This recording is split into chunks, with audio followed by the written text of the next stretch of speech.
Hey, what's up, guys? It's your boy Daze, and you're about to watch Thorin rant for about 3 hours. The FACEIT London Major will be the 13th CSGO Major, and it will be the first one hosted by FACEIT.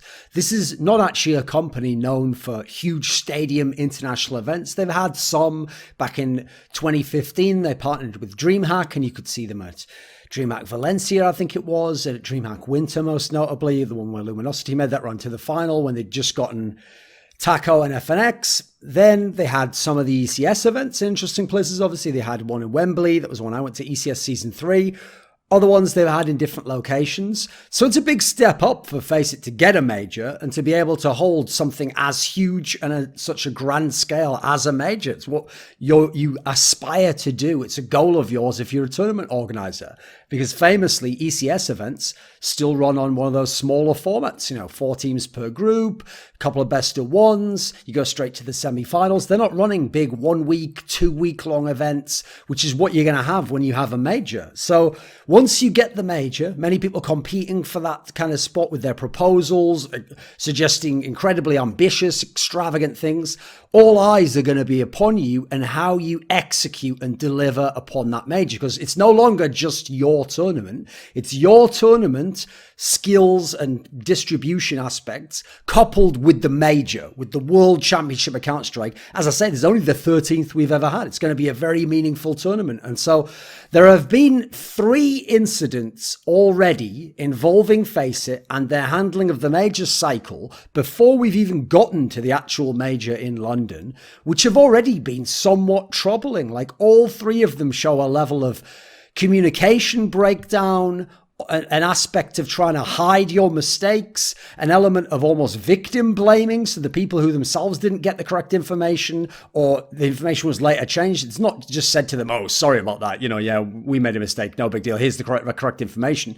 Then when things are brought up by journalists, by community figures, there's a hostile tone towards them, quite a kind of standoffish tone, as like, hey, why didn't you just come to me instead of talking about this publicly? Even when we're talking about information that has been publicly put out there, and which they claim is already supposed to be known by people. So let's go through these 3 different issues, and I've stacked them all into one video here, and we're going to actually go and look at the evidence as I show you it, because I've got that technology now, baby.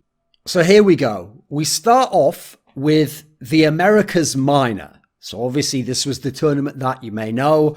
Rogue and Complexity, surprisingly, were the teams to qualify from. NRG, top 10 ranked team in the world, a squad many expected to be able to get out of this with ease, were unable to actually. But before we even got to that Americas Minor, there was the closed qualifier online for teams to be able to get there. And what happened was, on the last day of this tournament, players started to mention on Twitter that the format appeared to be wrong or confusing, or they just had no idea how all the teams for the minor would actually be selected. Because if you look at the format they used here, they used a 16-team Swiss system with best of 3. So you think, yeah, that's fine. I've heard of that before. In fact, I've seen that in the EU minor closed qualifier for the last EU minor closed qualifier. They had 8 teams there. The problem is, in the NA minor, in the Americas minor, only 6 teams were to qualify. And the 6th team, well, that's the problem, right? In the Swiss system format like this with 16 teams, Swiss system's set up to get you these 8 teams, right? Look, yeah, because, you play first 1 to 3, gets through. Did you get 3? You're through. Then we go down. Oh, I won 3. I won 3. I won 3. Right, we're the 8 teams going to the minor. No problem, guys. Right. See you there. Excuse me? Hold on. What? Even though I won 3 games to 2 and he won 3 games to 2 and he won 3 games to 2, 2 of us are eliminated. But how? We all won the same number of series. It's Swiss system. We won the series. We're through. This is one of the great things about Swiss system, right? No tiebreakers, no anything. Why would you need a tiebreaker? This is the problem. Because they clearly used the wrong format and didn't realize until too late, they made it so that in the end, when you have the 3 teams qualify and the 3 teams go out, instead only 1 team qualifies. And what are the basis for how they qualify? So there's map win-loss difference against all opponents. That's first of all. So did you go 2-0? Did you go 2-1? So actually getting a map win in a series you lose becomes very important. Then there's total maps won against all opponents. Similar scenario. Then there's round difference against all opponents. So now even the number of rounds you win in maps added up are going to be used overall. So unsurprisingly, players were confused by this. So here we have Silent here, who at the time, I'm not actually sure which team he was, but I think he was playing for Swole Patrol or something, wasn't he? Let's have a look here. Who was Silent playing for? Yes, Silent was playing for Swole Patrol, who was actually the team who went through. They were the ones who actually benefited from the system in the end. And he says here, someone please help me understand this. Weird how nobody else caught onto this. Unless I'm misinformed, 6 teams are supposed to qualify to the NA minor, but this system is for 8 teams to make it. 6th to 8th teams that make it will be 3-2. So how will that be decided? And they tags in Roald Van Buren, who is director of esports. I think he later says VP of esports on Reddit for FACEIT, and therefore the people that were hosting the tournament. Now, Roald Van Buren just replies, it's covered in the rules. So, okay, you think my thing right. Silent fucked up is, you not looked at the rules. Silent then says, can you tell me where in the rules? I don't see it anywhere that explains how the last seedings will be determined. At that point, I'm a pet, who's the coach of NRG, screenshots this from some rules where it says, basically what I just told you, top 6 teams make it, and then here are the different tiebreaker reasons. But the problem here is, Silent says, doesn't help you got different rules then. Then he screenshots his rules, which just say top 6 teams will advance and then has no tiebreaker information set. So what's going on here? I'm a pet says, that's the one from the official Discord as well, I think. Silent says, yeah, but it's weird how they have different rule books, I guess. My team and this other guy's team, Explice it looks like, got the rule book that didn't explain that. And a few other teams commented that they had a different one too. I was just using the one sent to our email. Roald Van Buren comes in again. We sent out an updated version of Discord after. Then Ellie says, but there was nothing stating it was an updated or changed rulebook. Why would we assume it's different from the one we were directly emailed?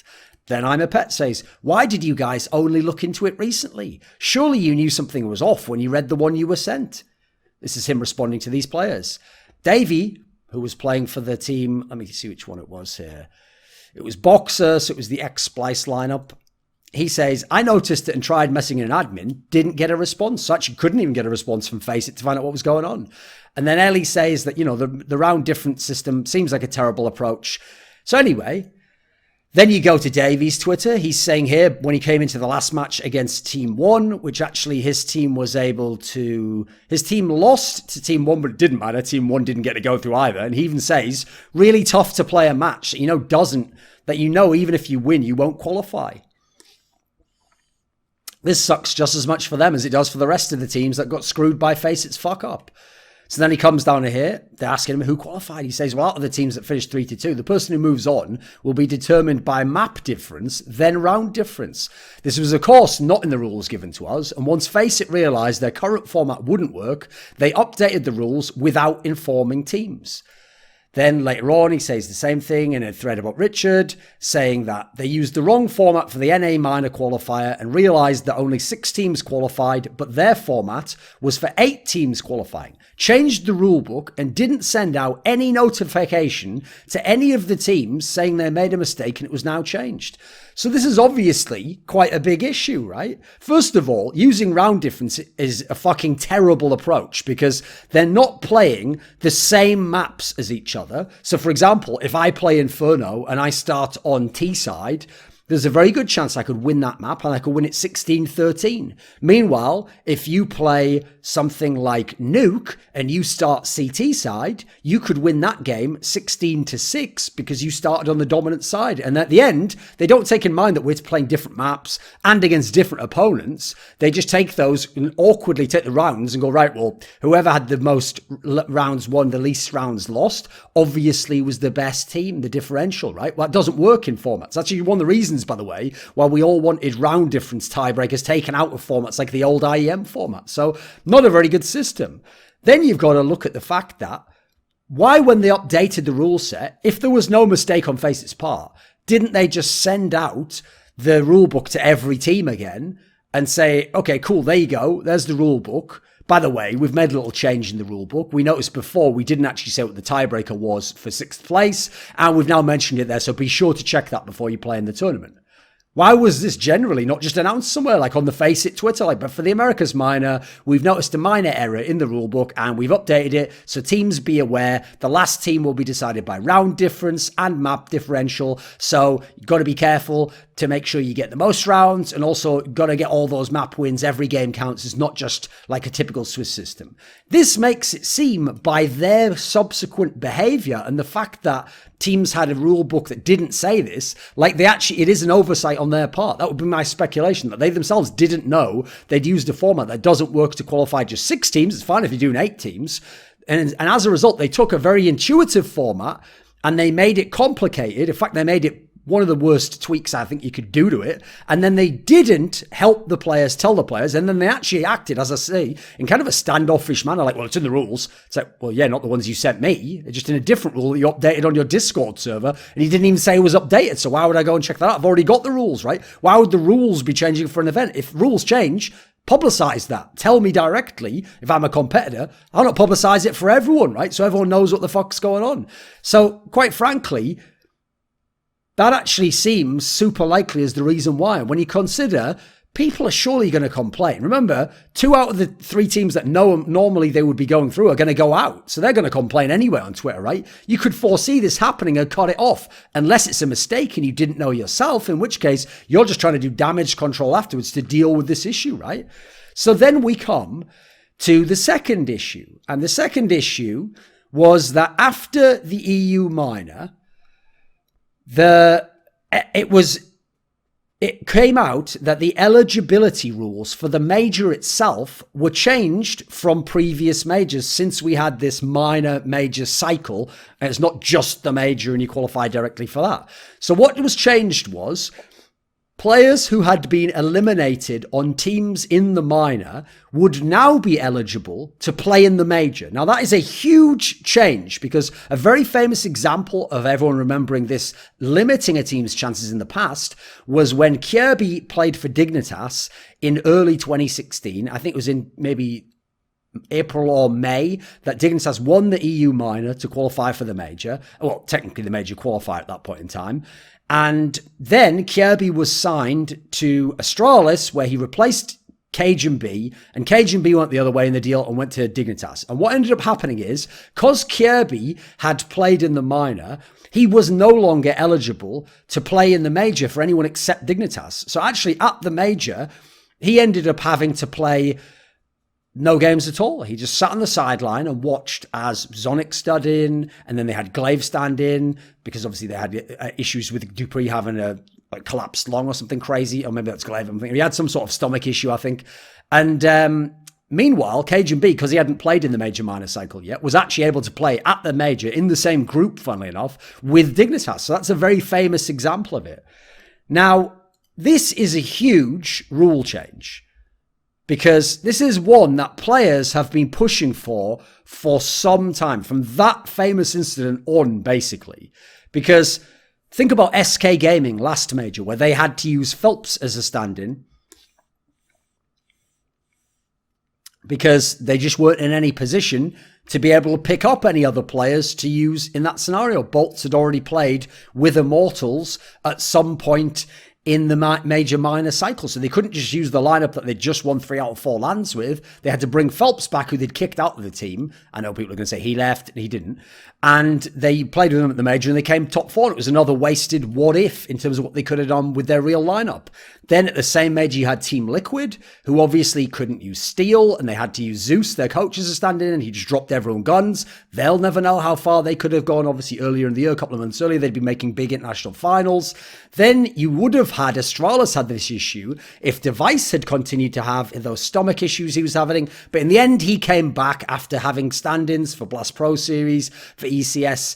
Season 4 finals, and he came back anyway, and they played, and they weren't very good anyway. So there could have been 3 big name teams, 3 top 10 teams, all affected by that ruling and having their major limited. So all those players, remember the SK players saying this is the reason why majors aren't as prestigious anymore. We're using Phelps because we don't care about the major. Like we want to have Bolts as our main player. We're practicing with him instead of for the major. We're trying to win WESG. I mean, jokes on them for that one. That didn't work out. That aged well, but you see the point. This is a rule that people wanted changed. So when this rule is changed, FACEIT didn't announce it anywhere.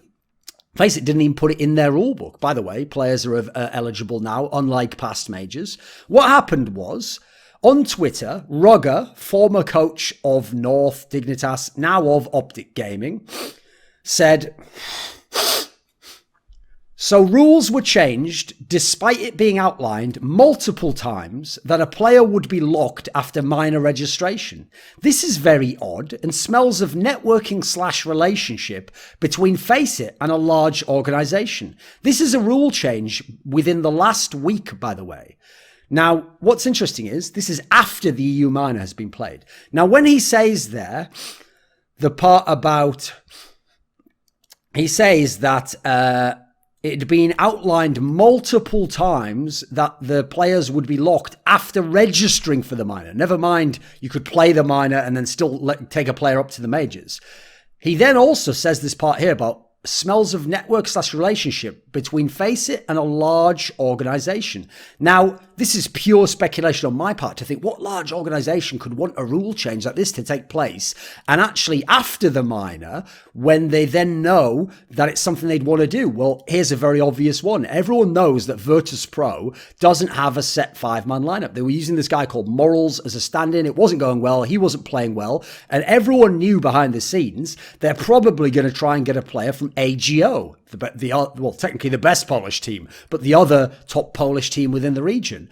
Well, what do you know? AGO did an NRG themselves. They didn't manage to get out of the EU minor. It wasn't as bad for them as it was to NRG. They didn't get out of the EU minor.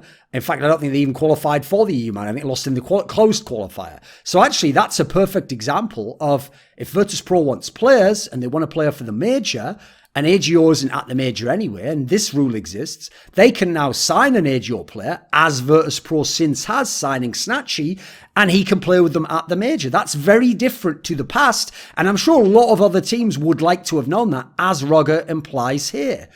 So,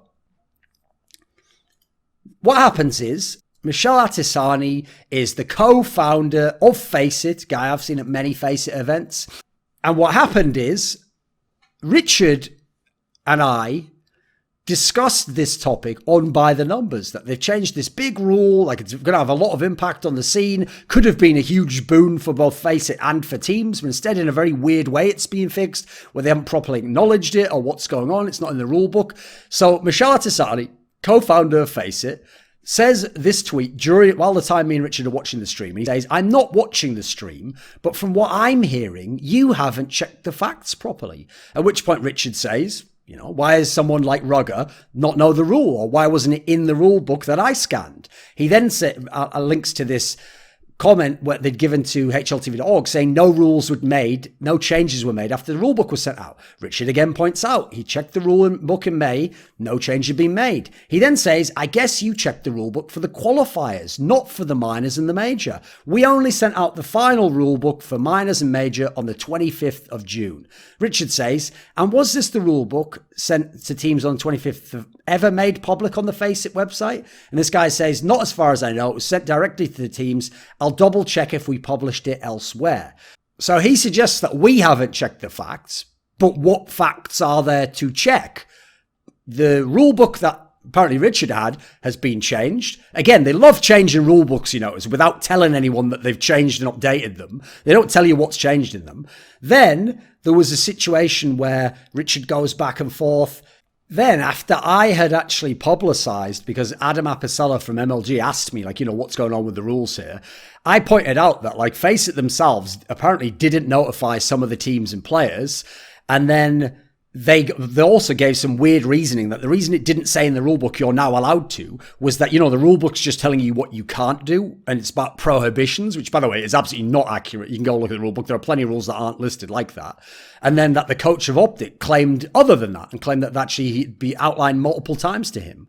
So then Casper himself, Rugger, says that, there was no rule specifically saying it was possible or not, and it was left up to the individual to interpret what the procedure was, and that he wanted transparency since at past majors this was not the case, and there hadn't been any news website that had reported this as a change. So even news websites also hadn't heard about it, weren't aware of it, and therefore it doesn't appear as though any teams were actually aware of this rule change. I didn't see any player come out and say, yes, I was aware of this, I understood this, I interpreted it this way.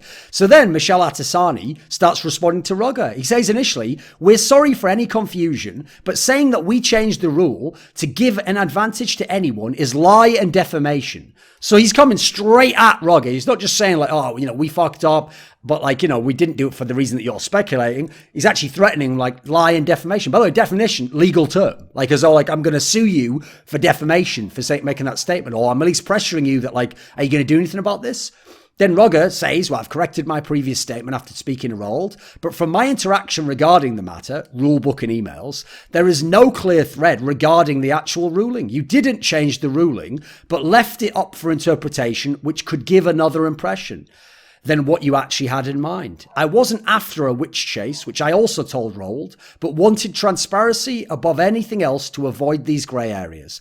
I agree it wasn't a specific rule changing in retrospective, but with the lack of clear ruling, I put out speculation on the matter to raise some awareness of it. He did, and Rugger is the only reason anyone noticed that this was a rule and was an issue. Otherwise, to this day, we might not know until we got to the major, and Virtus.pro just had Snatchy sat there and we're like, how was he there? He's not eligible. Oh, it turns out he was, guys. Yeah, all you guys here at the event could assign players as well. We didn't bother telling anyone, though. So then Artisani says, sure, no need to run on Twitter for that. You can contact plenty of people at FACEIT, and we're all very responsive. You weren't when Davey said earlier he contacted an admin. You weren't earlier when a rulebook was updated for the closed qualifier, and you never told anyone, by the way, it's updated. We've actually changed the tiebreakers. You might want to check this before you play your games. Not very responsive generally at all. So then I go here and I think, oh, he's responding now on Twitter, because this guy had a big habit, by the way, of if you responded to him with good points, so all of a sudden you couldn't find this guy for love nor money. He just disappeared off the internet. But then when someone else says something he doesn't like, he's right there like a genie and he's saying all the shit that he wants to. So I thought, right, well, if he's responding, chance to ask him, right? So I say here, are we ever going to get a reason as to why the rule change was not made public prior to the minors beginning? At which point he says, we didn't think it was needed to make an announcement. Considering the public reaction, and confusion, that was a wrong decision. We'll make sure to highlight publicly every change that will be implemented in the major. A number of teams, according to a journalist friend of mine, I think something like 5 or more teams he asked, were not aware of this change. Even after it had been publicised, it wasn't until this information fully went widespread in the community. They'd already played the minor had been played, they'd been watching, they weren't aware they could change their teams. So actually, most people didn't seem to be aware of this. Rugger is the one who helped bring awareness to it. Now, this is very weird behaviour, because this particular change, have been a total net positive for FACEIT. This should have been a huge PR win for their first ever major that would have made the community love them even more. Because this is a change players wanted. This is a change fans wanted. This is a change players and fans have actually petitioned for. Remember all those threads coming up around the last major about we've got to change this, like the major's not going to mean as much if we don't allow SK to play with bolts. Guardian even did an interview it won't mean as much to win a major if SK doesn't have their full lineup because they were considered the best team at the time, but obviously beaten FaZe a bunch of times in big matches. So this is a move where if FACEIT had just come out and done a tweet before the minor began, by the way, we've updated the eligibility rules. Now, players who play at the minor are also eligible to play for other teams at the major. This would have been a huge PR win for them. Players would be thanking them. The fans would be happy. They would even also have shown themselves so competent that they'd been able to negotiate with Valve and get Valve to let them change that specific rule, something notoriously hard to do. I've known many tournament organizers who held majors changes, and I suggested changes to them. They agreed with the change, thought, oh, that makes a lot of sense, Thorin. Went to Valve, and Valve was like, no, I don't want to change that. I don't want to allow you to seed a tournament that way or to have that kind of a playoff bracket. And they had to come back and say, sorry, I have to scrap it. I can't do any of that. Actually, Valve won't let us. So if this should have been this massive win, their claim here is that they just didn't know it was needed. And, you know, everyone can just interpret themselves from the rule book. But that's it. Why is it hidden away? Why is it treated as though they didn't want most people to hear about it or as though they're ashamed of it? That's what makes it seem sketchy, right? Because it wouldn't have been publicized if it wasn't for Rugger's tweet. No one maybe would know even now, which makes it seem like you're behaving in a sketchy manner. And then when people bring it up, you don't just say, oh, yeah, great news, isn't it? Sorry, we weren't clear about that. But yeah, it's good news. No, you act in a really defensive manner initially. Then you're very hostile to me and Richard, to Rugger himself, actually like talking about defamation and him lying, even though he's actually giving his own account of what actually happened to him, which you don't apparently know because you haven't been talking directly to these teams. So you know what? What should have been a total plus positive with almost no negatives now is a negative because it was hidden from people. People still weren't aware. There never apparently was going to be a public announcement until this fuss was kicked up. And more importantly, because people weren't aware, there are teams that have committed to players, that would have made bids for players before the minor, that would have made bids immediately after the minor before they locked in players. There's teams who would have changed their minor team and gone to a major and perhaps had a better chance of doing well at a major, but didn't, and this is an issue because they weren't aware of these rules. Again, competitors in a FACEIT major cycle tournament were not given updated information about rule changes that were relevant. Now, the last one is going to seem so minor, but it's going to again betray the way that the FACEIT guys have been behaving when they have problems. And that is that when people saw the rule book for the major itself, they got to the rule section, which is usually fairly humdrum, of like, once you get out of the Swiss system and you go to the playoffs are seeded, and, you know, normally you have first place plays 8th place, second place plays 7th place, third place plays 6th place, and fourth place plays 5th place. And typically you put the bracket so that the first place team is on one side of the bracket, second place is on the other side, fourth place is on the first team's side, third place is on the other one, and there's your playoff matchups. And if 1 and 2 win all their games, they meet in the final. If 1 and 4 win their games, they meet in the semi-final. If 2 and 3 win their games, they meet in the semi-final. A typical singular limb best of 3 type bracket. You've seen it in the NHL. You've seen it in many different leagues. But bizarrely, what happened was someone just sent me this when Double Tap did an article about it, DK. And it says here, the seeding for the Champions stage is below. Quarterfinal 1, first versus 5th. What? No, first versus 8th. No, it says here, first versus 5th. Quarterfinal 2, second versus 6th. Again, that's wrong. That should be second versus 7th. Okay. Quarterfinal 3, third versus 7th. So, wait a minute. So, according to this, it's actually better to be third or fourth than it is to be first or second. And then the last one, fourth place seed gets the best matchup possible by getting the weakest team, the 8th seed. But then it gets weirder, guys, because then it says quarterfinal 1 features quarterfinal 1 and 2 winners playing in the semi-final. So, first and second seed would also play in the semi-final, not the final. So, unsurprisingly, my response to this, what the actual fuck? DK then responds, you know, this is going on here. As the Flying DJ says, you know, this is obviously likely a typo, but Nell says it's not even a joke. It's in the rule book, yes. Notice this is all going on July 30th, right? That's what's going on. So, what happens then is, around early August, there was an update saying that the FACEIT Major would use the Buchholz system where you have a 5th Swiss round, which is best of 3, and it like corrects based on like how well the opponents you've beaten have gone, something along those lines. And DK comments in the thread about this, 118 points. I like how they refuse to acknowledge and refuse to comment on the fact that they have first and second seed teams in the playoffs facing in the semi-finals per the rule book. Like just what I said on Twitter a few days earlier. No response still from FACEIT. Then, Roy Ches, VP of Esport events on here, before it's a director of esports on his Twitter, says, hey, Jarek, sorry for the delayed response on this, but it was indeed a typo and is being revised. So, Apparently it's just a typo in the rule book, right? DK then comes along and says, yep, he confirms this. Got a response now finally.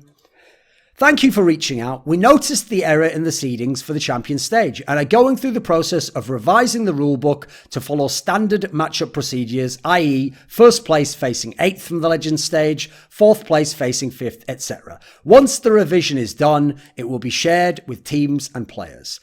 So again, bizarre behavior, because this is a simple typo. You just say, oh, sorry about that. That's actually a mistake. Tell someone in your company, by the way, just update the rulebook if you can. Mention to all the teams in an email, send it out to them. We had the wrong seeding for that. And there you go, problem solved. That's not even an issue. That's just a simple typo, basic human error. Instead, days go by where after I've highlighted it, after DK's highlighted it, nothing. We're not getting told anything. It's been on Reddit, nothing. Takes days before they can even just say, oh, sorry, that was a typo. Yeah, we're going to have it fixed.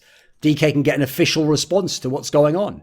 What's going on? Why are they even now avoiding admitting that something went wrong? I mean, remember, they were telling us all before to go check rule books, right? And that whatever's in the rule book, that's right. Haven't you read the rule book? Look in the rule book. Have you checked the updated rule book? Well, the most recent version of the rule book that they had this totally incorrect seeding. And even when we brought it up publicly, they didn't respond for a number of days. This is very poor PR and communication. What's going on here with how the major's being handled? So let's talk about this a little bit. And by the way, I got him with that because I took his old tweet where he said that because we got the eligibility aspect, which wasn't in the rulebook, he said I'm not watching the stream, but from what I'm hearing, you haven't checked the facts properly. So little got him here.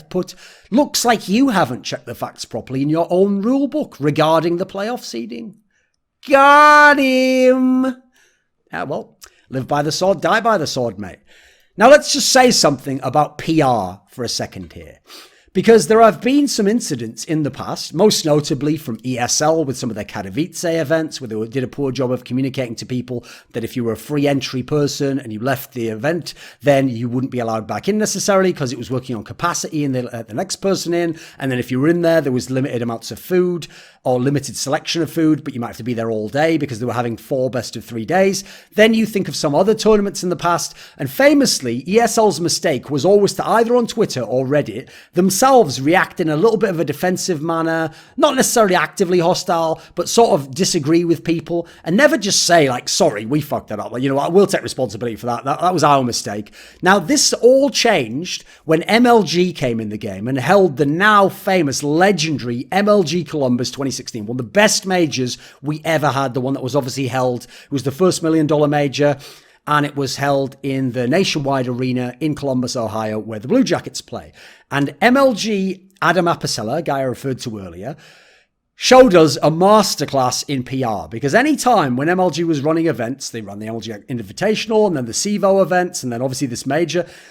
Anytime they had a fuck up or an error or people were confused, Adam Apicella would just come out on Twitter, on Reddit, and he would say, sorry about that, yeah, it looks like we've messed that up, or you know what, we'll take on board your feedback for that, and we'll try and change it. And in fact, this is a company who I can tell you I've talked to about rule changes, format changes. They have gone away, they have heard what I said, they've changed some of them, they've tried to make it the best tournament they can. This is someone who showed us how PR is done, and you've noticed people like ESL have really stepped up their game a lot ever since the arrival of Adam Apicella. So I think FACEIT should take a page out of his book and have a look how he was doing it. Because FACEIT's approach was hostile. It was confusing. They were telling us to check rule books, then rule books are wrong, and then we are checking rule books, but there's been an updated rule book since, and they haven't told you it's updated, or they won't just tell you what the rule is explicitly first. You have to interpret the omission of a rule that used to exist to know that therefore it's now possible. Then they'll pop up to make comments and even act a bit snide, a bit snarky.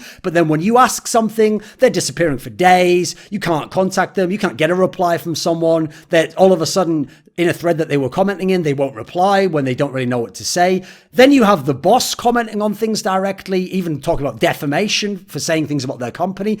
But then suddenly it's lesser figures within the company who are commenting, oh, it's just on Reddit, or it's not on Twitter anymore, when it's coming to them having to respond to something. So you know what? This is FACEIT's first major.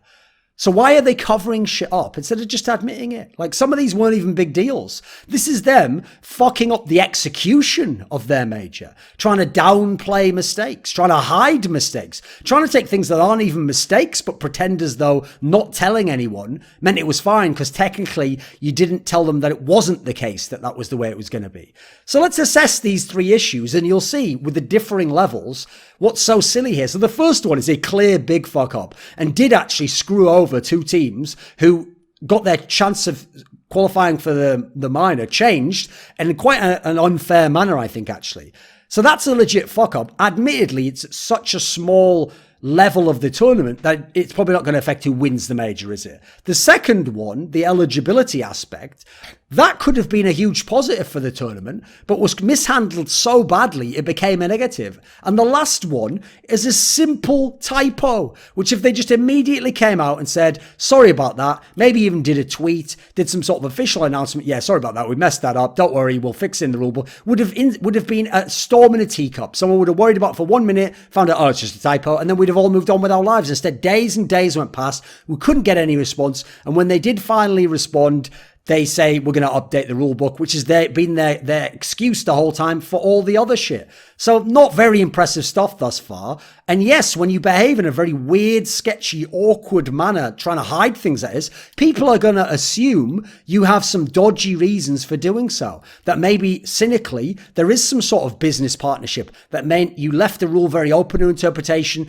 and then you only clarified it later when you wanted something to happen. Who knows what's going on there, but you've left the vacuum in which people's speculation will be projected. This video was kindly supported by Dean Tanglis, Gardner Wilson, Andreas Snazore Westerlund, Alex Adams, Eddie Wingfors, Daniel Yordanov, Robert Baxter, Travis Greb, Kyla Harris, James Harding, Caesar, and special thanks go out to Matt Shakowski and Jerky's Minion in particular. Want teasers for my upcoming content?